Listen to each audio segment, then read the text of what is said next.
Good morning, friends. It's Vicki, Garden Evolution, showing you my terrace garden real quick because the lighting is just beautiful over here.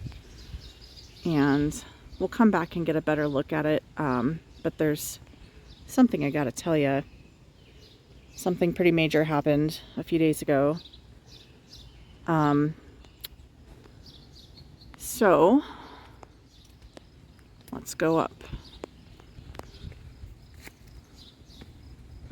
We had a pretty major windstorm, and there's this large tree in our backyard. I've showed it before on my earlier videos. I've talked about how I was concerned about this tree because there's an arm of the tree that hung over my house, and I always thought, I really should get that cut down because someday it could fall on my house. And lo and behold, that's what happened.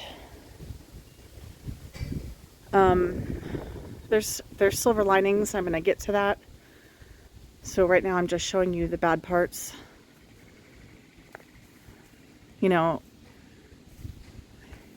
If I hadn't been quoted so much money for getting this tree removed, or even just parts of the tree removed, I would have gotten this done because I knew that it was important.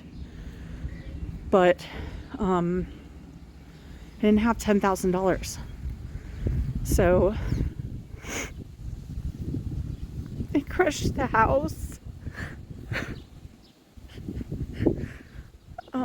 The back half of the house is crushed basically, and it's probably, well, no, not probably, it's definitely going to be demolished. I already talked to my insurance guy and the contractors.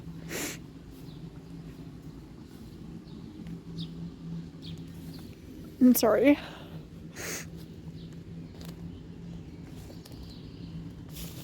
But like I was saying, there are silver linings, and so I'm gonna get myself together and I'll try to tell you about those,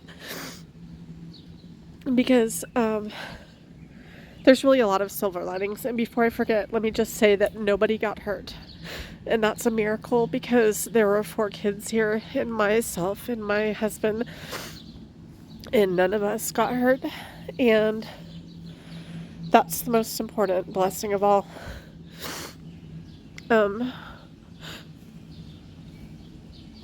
But as you can see, this tree came through my house, and it wasn't even just the arm. So the arm that I was talking about is way up there. I don't know if you can see it, but it goes kind of across that way. The entire tree pulled itself out of the ground and tipped over.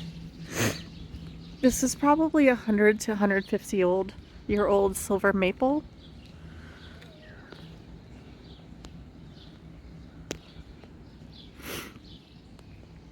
It was about 8 feet thick or more at the base. I'm going to try to get in and show you.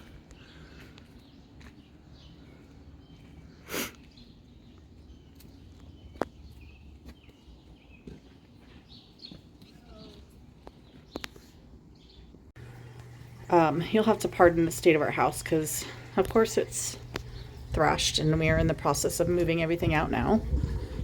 But let me show you the damage. So this is what was our living room / dining room.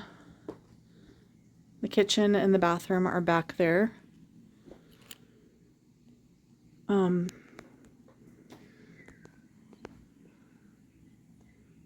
And there's the tree. That was a fish tank right there. 120-gallon fish tank. All the fish and everything, of course, died.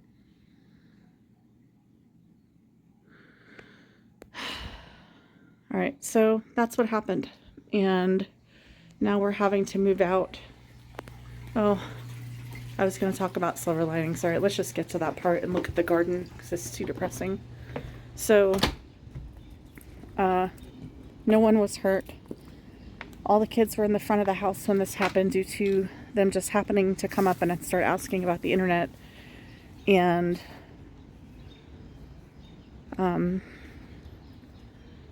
sorry, I'm trying to gather my thoughts here. None of my pets were hurt except for the fish.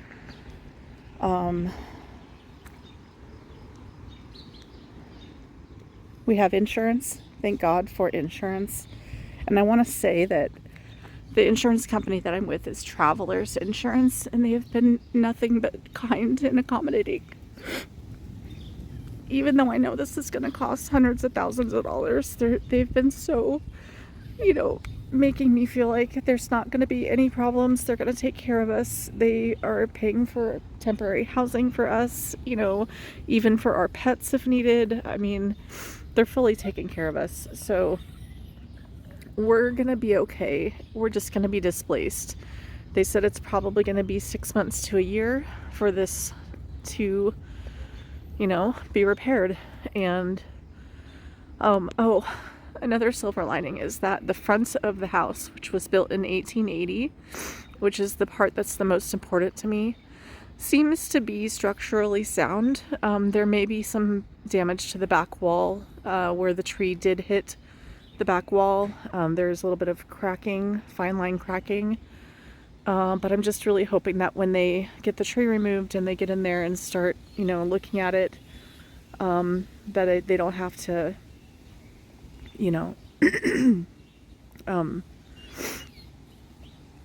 I'm just hoping that this front part of the house is going to be okay. And it seems so far that it will be.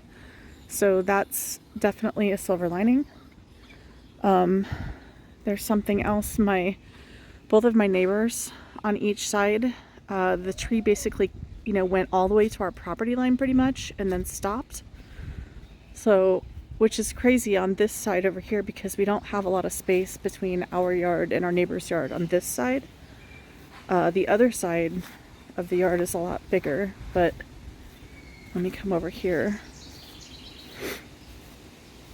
And they have done some cleanup. So, I mean, there was some broken branches and stuff along here, but aside from this little bit of damage to their gutter, it didn't seem to really affect them. So that's great. It did take down our fence in multiple areas, but all these things can be fixed. Broke my little fountain that I had just recently gotten.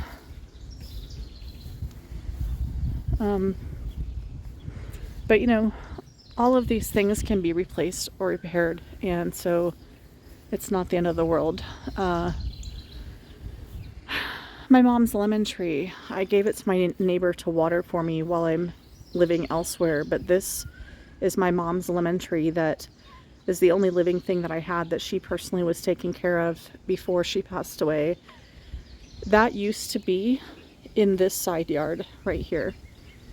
And I thought that it wasn't getting enough sun, and so I moved it to my front porch because this is facing south. And because of that, it was not hurt.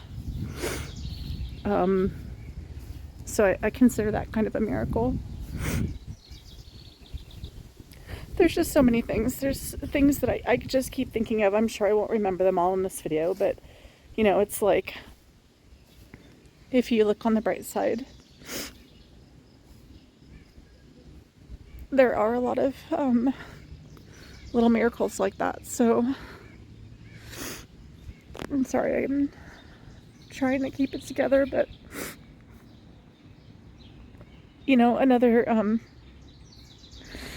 another silver lining is that the only garden that was damaged was this one, which I call my mom's meadow. And as sad as it is, I know that all of these plants will recover. The broken branches will grow back, and they're going to remove this tree. In fact, they're starting today, so eventually this will be unburied and I can kind of see what I'm dealing with here. But pretty much everything in this garden will just grow back. It might be damaged looking for the rest of the year, but then next year it'll come back fine. I do think I probably lost my butterfly magnolia tree because I don't see it. It was kind of in this area. And then there's also a peach tree that I had planted for my daughter right here, and I don't really see that either, so that could possibly be missing. But there's a third tree down there that is standing. It's got a couple branches missing. Anyway, if all three of those trees were taken out, you know, it's okay. Everything else will grow back. And by next year, you probably won't even know that any of this happened. My front rose garden is fine. My terrace garden is fine. So let's go look at those. Plus my little dog is barking. I gotta get her. My shade garden is mostly fine. I am kind of upset that my my lemony lace elderberry is smashed under there. I know those are quick to bounce back, so once this tree limb is off of it, I'll just trim it back and hopefully it'll just flush out some new growth. All right, let's look at less depressing things. Can you be a good girl for like 5 more minutes? Can you? I'm just gonna finish this video real quick, okay? Just hang on.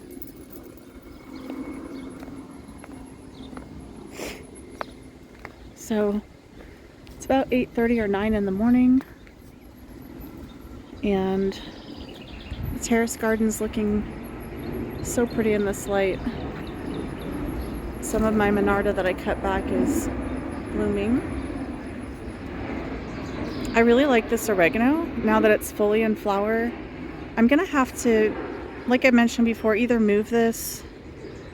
Yeah, I think I'm definitely gonna move it up to the second row because it would fill in a lot of space and it just looks really pretty. I just think it's kind of too big for this space, this position. But look at how lovely my potato vine and petunias and the vinca are starting to cover up these broken... Secret, stop! These broken parts. And I really like how full the lamb's ear is getting. I'm gonna have to get her here in a minute. I did cut back my yarrow before this happened, hoping for a second flush, but it was just looking really tired and fading, and you know, because it had like splayed out before, and I tried to prop it up with some I can't think right now, whatever these things are called. This has been hidden like the whole spring / summer so far because it was so, the yarrow was so tall, but this is like a dianthus, a tall dianthus. I should pull those buds off. My black eye Susans are about to start blooming. Here's the second level. I do have some salvias planted here. They were small when I bought them. I bought 9 of them. So right now you can't even really tell. They're just kind of mixed in with the grass and stuff. Well, I mean, I did weed before I put them in, so mostly what you're seeing is like grass over in this area. I don't know, guys. My garden's going to be pretty much on its own for the rest of the summer. I'm going to try to get over here, you know, frequently on my days off from work, and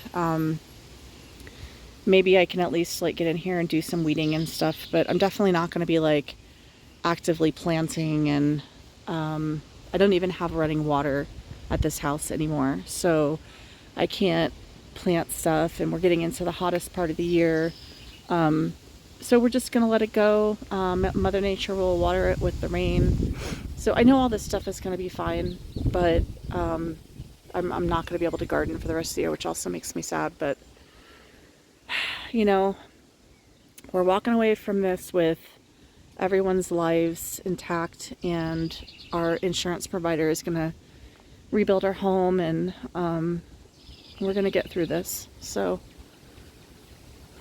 gosh, don't those verbascum just look gorgeous?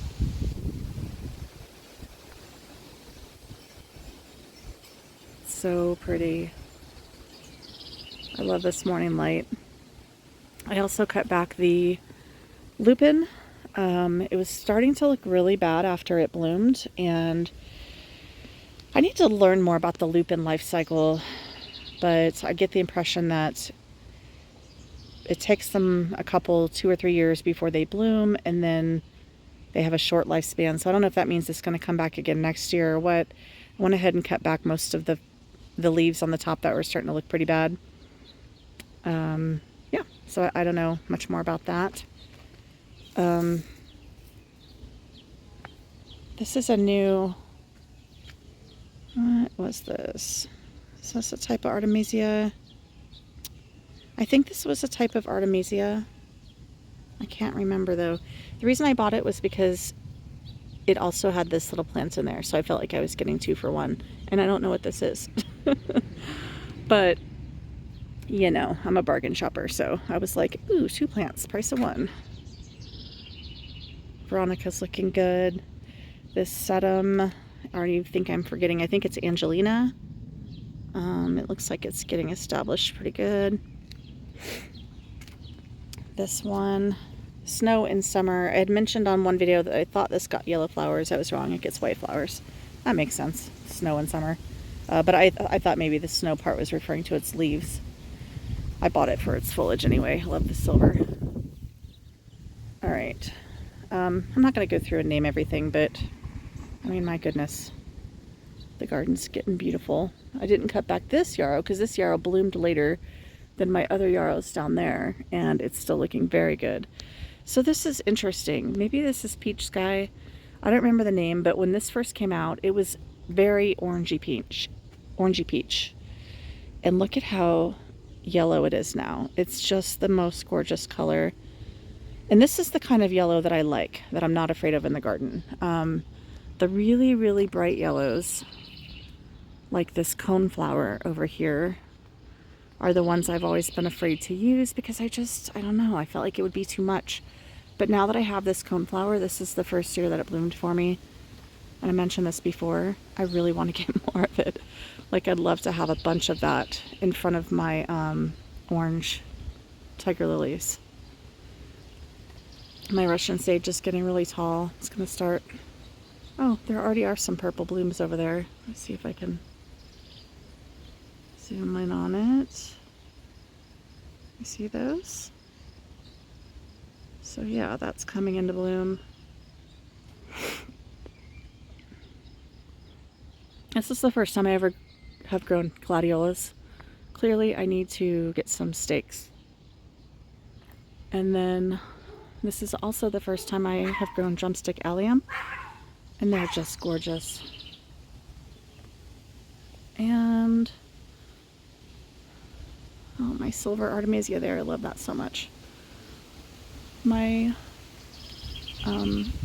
daisies are looking a little bit battered, I guess, but still beautiful. So, friends, I guess let's just end it here. The tree guys are here, going to be coming soon, and that's why I wanted to get this quick video in real quick. But hey, the important thing is everybody's okay, and we're going to get through this, and you know, we're going to get all of the stuff that was demolished or destroyed is going to be, you know, rebuilt, and we're going to go okay. We're going to be okay. Life goes on.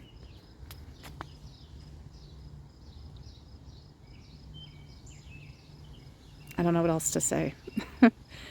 I guess we'll talk to you sometime. I'm not sure how many videos I'm going to be able to make this summer, but if you're seeing this,